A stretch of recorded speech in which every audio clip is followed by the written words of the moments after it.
You grow up in Australia and sport is something that, even if you don't particularly like sport, it's part of the culture, it's part of the life of, it's part of the mythology of Australia. So, and I happen to really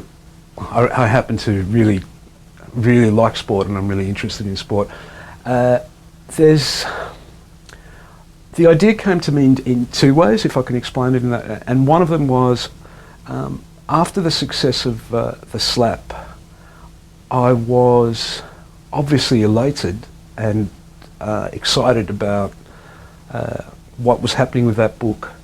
But also there's that little, I call it, the little demon, I think every writer, every artist has it on the shoulder going, yeah, but how do you know it's really good? And I wanted to think about failure, and I wanted to think about success.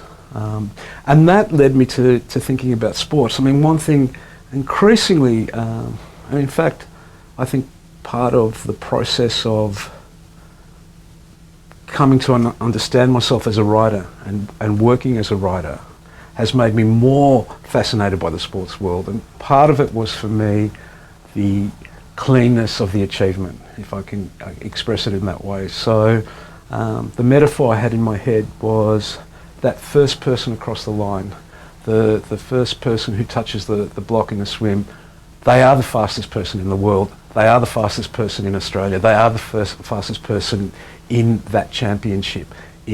And artists and writers don't have that cleanness. And so that's why I thought I will write a story about a sports person. I did become fascinated by the notion of doing a book about a swimmer. And I chose swimming because I swim, so I felt like I had an in there. I'm obviously not a champion swimmer, and far from it, but that I knew something about the sport that I could bring into the writing. And so Danny Kelly, the main character in Barracuda, is a working class kid from a very solidly working class family, and working class, not underclass. It's not his parents are both workers. His father's a truck driver, his mum is a hairdresser. And he has this phenomenal talent, and he gets taken up, goes to an elite school, and, as I said, wants to be a world-class Olympic swimmer.